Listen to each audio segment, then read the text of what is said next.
এইবার পরিচালক ইকবালের বিষয়ে মুখ খুললেন বরবাদ সিনেমার পরিচালক মেহেদী হাসান হৃদয়। মেগা স্টার শাকিব খানকে হিংসা করে অন্যান্য নায়ক দিয়ে সিনেমা নির্মাণ করে কোনো রকম সফলতাই পাচ্ছেন না। আবার অনেক সাকিবিয়ানরা বলতেছে পরিচালক ইকবালের মাথা পুরাই নষ্ট হয়ে গিয়েছে, কারণ সে বলতেছে যে রায়হান রাফি নাকি পরিচালকের কাতারেই পড়ে না, কারণ এই ঈদে মুক্তি পাওয়া তাণ্ডব সিনেমার কোনো গল্পই নাকি সে খুঁজে পায়নি।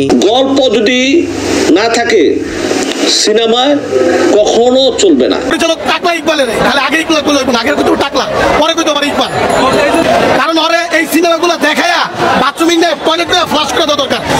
আবার বলতেছে যে তাণ্ডব সিনেমার ট্রেজার দিয়ে দর্শকদেরকে বোকা বানানো হয়েছে, এবং কি সিনেমার সবচাইতে গুরুত্বপূর্ণ যে বিষয়টা সেটা হচ্ছে সিনেমার পোস্টার। আমাদেরকে পোস্টার দেখানো হয়েছে একরকম, দুঃখের বিষয় হচ্ছে আমরা গিয়ে দেখি পোস্টারের সাথে সিনেমার কোনো মিলই নেই। পোস্টার দেখলে আরো বেশি ভালো লাগে, কিন্তু দুঃখের বিষয় আমরা হলে যাওয়া আমরা তার কিছুই পাই না। পরিচালক ইকবালের এইসব ধরনের কথা শুই না বরবাদ সিনেমার পরিচালক মেহেদী হাসান হৃদয় হাসতে হাসতে বলতেছেন যে কি জ্বলে জ্বলতে থাকেন।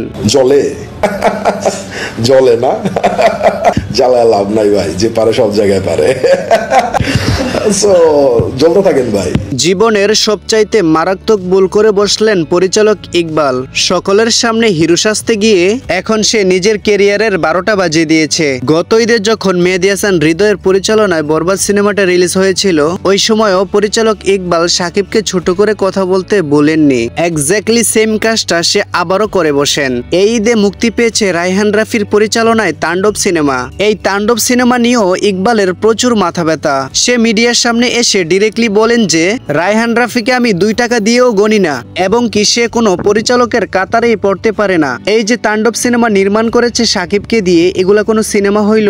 আমি এইসবের কোনো আগামাতাই খুঁজে পাই না। কোন পাগল দর্শকরা যায় সিনেমা হলে এইসব ড্রামা দেখার জন্য আমার মাথায় ধরে না। ইকবালের এইসব বক্তব্য শুনে প্রচন্ড ক্ষেপে যায় সাকিবিয়ান যত ভক্ত আছে তারা সকলেই, এবং কি অন্যদিকে সাকিবিয়ান ভক্তরা ইকবালের প্রতি প্রচন্ড রাগে ক্ষোভে তাকে টাকলা মফিজ বলে দাবি করছেন। তারা আরো বলেন যে ইকবালের মতন এরকম লাখ লাখ পরিচালক শাকিব খানের পায়ের নিচে পড়ে থাকে। মেগা স্টার শাকিব খানের পিছনে লেগে এখন আর কোনোভাবেই না পেরে এই পরিচালক ইকবাল এখন পাগল হয়ে গিয়েছে। অন্যদিকে দর্শকরা তাণ্ডব সিনেমা দেখে রিভিউ দিতেছে যে বাংলা সিনেমা ইন্ডাস্ট্রিতে তাণ্ডব সিনেমা এক নতুন ইতিহাস গড়ে তুলেছেন, যেই স্কিলগুলো আমরা বাংলা সিনেমায় আগে কখনো দেখিনি। এরই সাথে দর্শকরা বরবাদ সিনেমারও প্রশংসা করেন। আচ্ছা আপনারাই বলেন, যদি তাণ্ডব সিনেমাটা এতটাই খারাপ হতো তাহলে কি সিনেমা হলের সামনে দর্শকরা টিকেটের জন্য এরকম মারামারি হট্টগোল করত?